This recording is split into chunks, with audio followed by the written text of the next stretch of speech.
So hey guys, welcome back to another video of this channel. और ये हमारा acid basis and salt जो हमारा केमिस्ट्री का सेकंड चैप्टर है उसका 7th पार्ट है। और आज जो हम स्टार्ट करने जा रहे हैं वो है ब्लीचिंग पाउडर से। कल हमारा वॉशिंग सोडा, बेकिंग सोडा और जो उसके यूजेस और प्रॉपर्टीज़ होती हैं प्रिपरेशन के साथ साथ वो हमने पढ़ ली थी। तो आज हम हमारा ब्लीचिंग पाउडर से स्टार्ट करने वाले हैं। ठीक है, तो ब्लीचिंग पाउडर। अब ब्लीचिंग पाउडर होता क्या है? ब्लीचिंग पाउडर का अगर हम वैसे नाम बताएं तो it is calcium oxychloride. Calcium oxychloride, ठीक है। और जिसका फॉर्मूला होता है, केमिकल फॉर्मूला CaOCl2। ये होता है हमारा कैल्शियम ऑक्सीक्लोराइड का फॉर्मूला, जिसे हम कहेंगे ब्लीचिंग पाउडर। ठीक है, इसका एक और नाम होता है जिसे पॉपुलरली हम कहते हैं, that is the chloride of lime. Chloride of lime. Quick lime आपने पढ़ा है CaOCl2, तो उसका क्लोराइड हम कहेंगे bleaching powder, chloride of lime. ठीक है, तो पहली बात है कि प्रिपेयर कैसे होता है, इसकी प्रिपरेशन कैसे होती है। तो प्रिपरेशन की हम रिएक्शन पहले देख लेते हैं। प्रिपरेशन ऑफ किसका? हमारा ब्लीचिंग पाउडर का। तो सबसे पहले ब्लीचिंग पाउडर बनाने के लिए हमें चाहिए होता है CaOH होल ट्वाइस, यानी हमारा कैल्शियम हाइड्रोक्साइड। इसमें जब हम ऐड करेंगे क्लोरीन तो डायरेक्टली हमारा बन जाएगा CaOCl2 प्लस वाटर। ठीक है, ये आपको पता ही है क्या होता है, इसका नाम है स्लेक्ड लाइम। स्लेक्ड लाइम में हम क्लोरीन ऐड करेंगे तो हमारा बन जाएगा calcium oxychloride. This is bleaching powder. Bleaching powder, ठीक है। अब ये आपको क्लियर होगा कि कैसे इसकी प्रिपरेशन होती है। सेकंड इसका आता है हमारा, इसकी प्रॉपर्टीज़ क्या होती हैं, क्या क्या प्रॉपर्टी शो करता है हमारा कैल्शियम ऑक्सीक्लोराइड, जिसे हमने नाम दिया है ब्लीचिंग पाउडर। तो ब्लीचिंग पाउडर की प्रॉपर्टीज़ क्या होती है? तो पहली चीज़ तो है कि it is white in colour. White colour का होता है ये, और इसकी स्मेल होती है क्लोरीन की। जो स्मेल क्लोरीन में आती है, एक स्ट्रॉन्ग स्मेल होती है क्लोरीन की, वो इसकी स्मेल होगी ब्लीचिंग पाउडर की। थर्ड इसकी प्रॉपर्टी है कि ये सॉल्युबल होता है इन कोल्ड वाटर। ठीक है, सॉल्युबल इन कोल्ड वाटर। अब जो हमारा ब्लीचिंग पाउडर है, हम इससे भी क्लोरीन बना सकते हैं। कैसे? जो हमारे एक रिएक्शन होती है CaOCl2, यानी हमारा ब्लीचिंग पाउडर, प्लस अगर हम इसमें ऐड करेंगे डाइल्यूट सल्फ्यूरिक एसिड H2SO4, और ये हमने डाइल्यूट ऐड किया है, तो इट विल गिव अस, ये तो रिएक्शन हो जाएगी इनकी CaSO4 प्लस, यहाँ अब हमारा क्लोरीन इवॉल्व होगा प्लस वाटर। तो हम ब्लीचिंग पाउडर की मदद से भी क्लोरीन बना सकते हैं। ठीक है, और क्लोरीन की मदद से जब हम इसे कैल्शियम हाइड्रोक्साइड में ऐड करेंगे तो हमारा ब्लीचिंग पाउडर बनता है। तो ये थी इसकी एक और प्रॉपर्टी। अब इसके यूज़ कहाँ कहाँ आते हैं ब्लीचिंग पाउडर के? Uses of bleaching powder. तो पहला जो इसका यूज़ आता है वो होता है ब्लीचिंग करने में। ब्लीच आपको पता ही होगा, ये वॉशिंग के टाइम पे यूज़ होता है, और ये ब्लीच करने में काम आता है हमारा ब्लीचिंग पाउडर।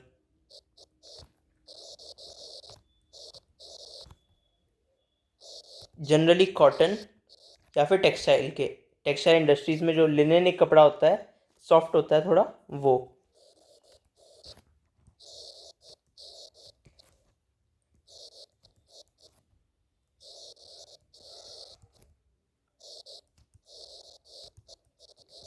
जो ऑलरेडी वॉश क्लोथ्स हैं उन्हें ब्लीच करने के लिए भी काम आता है। Second, it is use for disinfecting drinking water.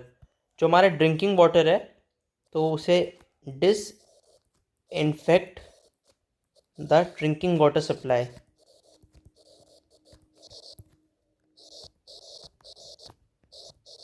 ठीक है, उसे डिसइंफेक्ट करने में ही काम आता है।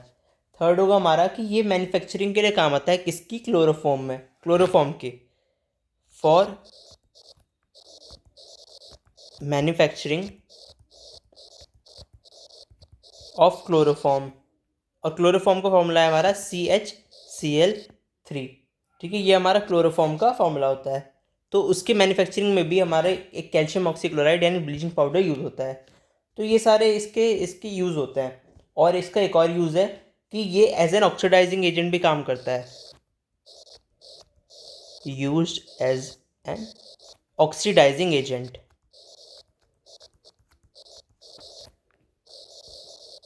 ठीक है, तो ये था हमारा अभी bleaching powder.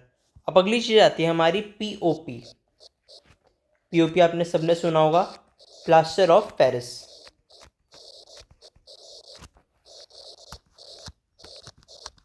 Plaster of Paris. तो प्लास्टर ऑफ पेरिस का एक नाम क्या, केमिकल नेम क्या है इसका? केमिकल इसका नेम है कैल्शियम सल्फेट हेमीहाइड्रेट। हेमी का मतलब हाफ, तो कैल्शियम सल्फेट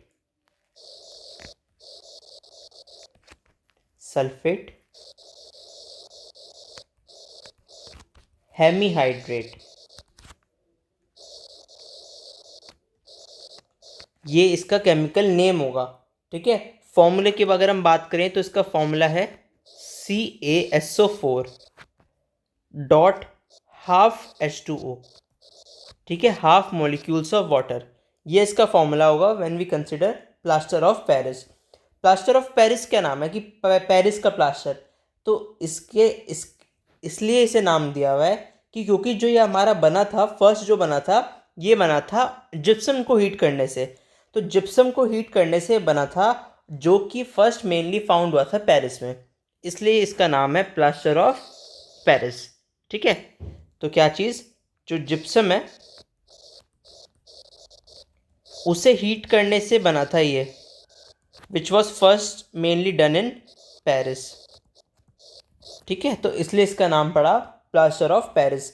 ठीक है, अब ये इंडस्ट्रीज़ में जो आपका बिल्डिंग कंस्ट्रक्ट करते हैं हम, तो उस इंडस्ट्री में भी ये बहुत काम आता था, पर अब इसके और भी कई यूजेस हैं। तो जनरली हम इसे पीओपी से ही कंसिडर करेंगे, that is plaster of Paris. तो सबसे पहले बात करेंगे कि इसकी प्रिपरेशन कैसी होती है।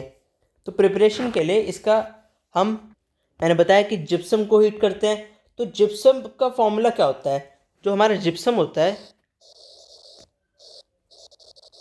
That is calcium sulphate dihydrate. तो डाई मतलब 2, CaSO4 डॉट 2H2O। हाइड्रेट का मतलब वाटर से रिलेटेड है। ऊपर प्लास्टर ऑफ पेरिस था हेमीहाइड्रेट, ये है हाफ से रिलेटेड, और इसलिए यहाँ पे हाफ हाइड्रेट, और यहाँ पे डाइहाइड्रेट, तो यहाँ 2H2O। अब जब हमारा एक जिप्सम है उसमें CaSO4 है यानी कैल्शियम सल्फेट, और उसके साथ 2 molecules of water of crystallisation है, हम उसे हीट करेंगे एक पर्टिकुलर टेम्परेचर पे, तो वो कन्वर्ट हो जाएगा हमारा प्लास्टर ऑफ पेरिस में।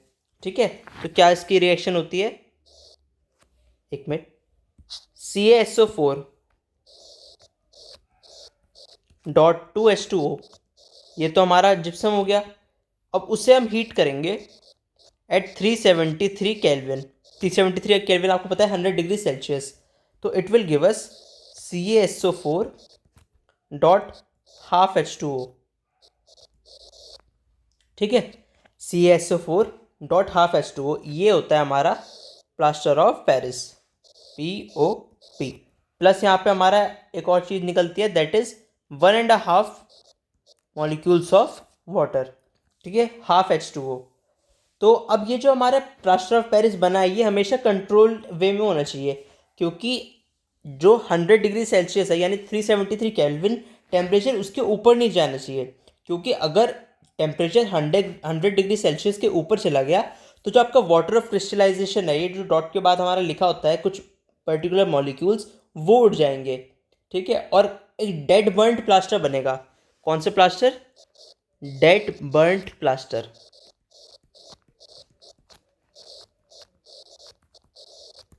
और वो एक वैसे तरीके से सेट नहीं हो पाता पूरा जैसे हमारा प्लास्टर ऑफ पेरिस होता है। ठीक है, अब प्लास्टर ऑफ पेरिस है, उसमें हम डालेंगे वाटर, तो उसके बाद ना वो पूरा हार्ड हो जाता है। अब अगर हमारा ये डेड बर्न प्लास्टर हमारा बनता है, अगर हमने 100 डिग्री सेल्सियस से ऊपर ले गए, तो वो पानी मिलाने के बाद इतना हार्ड नहीं हो पाता, तो वो जो उसका मेजर यूज़ है वो ही नहीं कर पाता। तो इसलिए बहुत कंट्रोल वे में इस रिएक्शन को हमें करना चाहिए। ठीक है, अब बात करते हैं इसकी प्रॉपर्टीज़ की। Properties of plaster of Paris.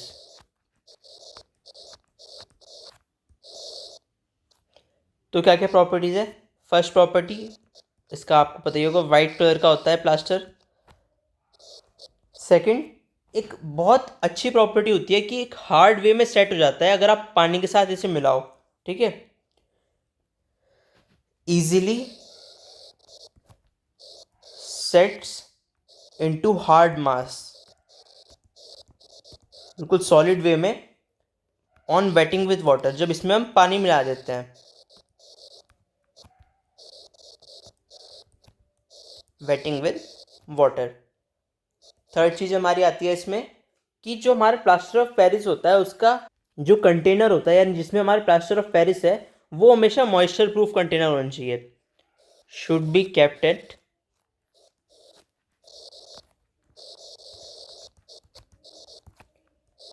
Moisture proof container,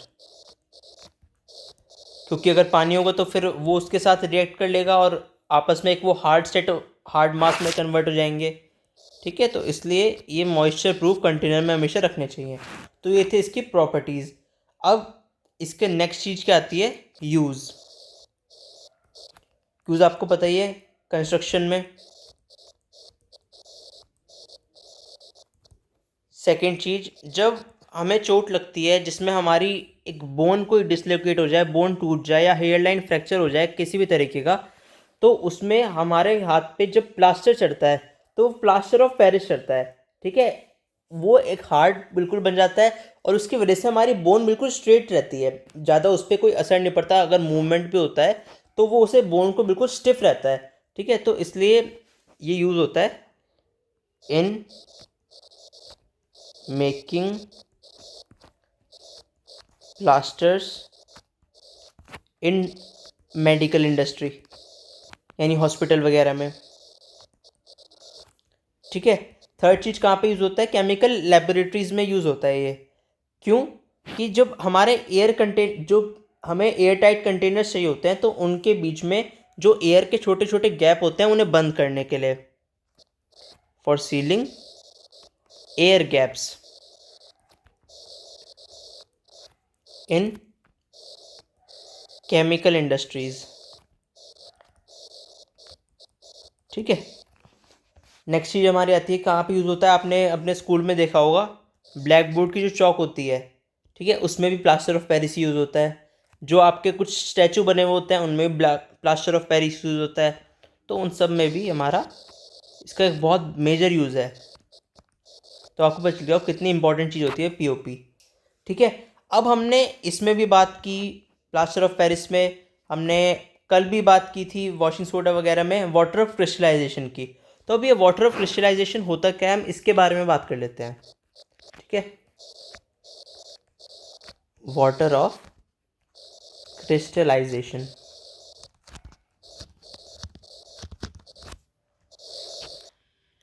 तो वाटर ऑफ क्रिस्टलाइजेशन क्या चीज़ है हमारी? वाटर ऑफ क्रिस्टलाइजेशन वाटर के उन मॉलिक्यूल्स को कहते हैं जो खुद सॉल्ट के स्ट्रक्चर का एक पार्ट होते हैं। क्या चीज़? Water molecules. अगर आपके ये वाटर के कोई मॉलिक्यूल है और ये एक सॉल्ट का एक पार्ट बनाते हैं तो उसे हम कहेंगे वाटर ऑफ क्रिस्टलाइजेशन। यानी कि अगर आपका कोई सॉल्ट है और कुछ वाटर मॉलिक्यूल्स उस सॉल्ट के स्ट्रक्चर का पार्ट है तो उन्हें हम कहते हैं वाटर ऑफ क्रिस्टलाइजेशन। अब जिन सॉल्ट्स में, ये जो सॉल्ट्स होते हैं जिसमें वाटर ऑफ क्रिस्टलाइजेशन प्रेजेंट होता है, ऑफ क्रिस्टलाइजेशन इज प्रेजेंट, इन्हें एक स्पेशल नाम दिया जाता है। क्या नाम होता है इनका? Hydrated salts. हाइड्रेटेड सॉल्ट्स, उन सॉल्ट्स को जिन में वाटर ऑफ क्रिस्टलाइजेशन प्रेजेंट है उन्हें नाम दिया जाता है हाइड्रेटेड सॉल्ट्स। ठीक है, कुछ हाइड्रेटेड सॉल्ट, जो हाइड्रेटेड सॉल्ट्स होते हैं उसमें हमारे, उसमें कुछ फिक्स नंबर के वाटर मॉलिक्यूल्स होते हैं। ठीक है, तो वो जो fix number of water molecules होते हैं उन्हें हम कहते हैं कि इतने मॉलिक्यूल्स हैं हमारे इन वन फार्मूला यूनिट। ठीक है, अब जैसे फॉर एग्जांपल हमारा कॉपर सल्फेट क्रिस्टल होता है, उसमें 5 मॉलिक्यूल होते हैं वाटर के। तो क्या कैसे लिखेंगे हम उसे, CuSO4.5H2O। ठीक है, तो अब इसमें जो 5 है, इसमें हम कहेंगे कि इसमें 5 molecules of water of crystallisation है इन 1 फार्मूला यूनिट।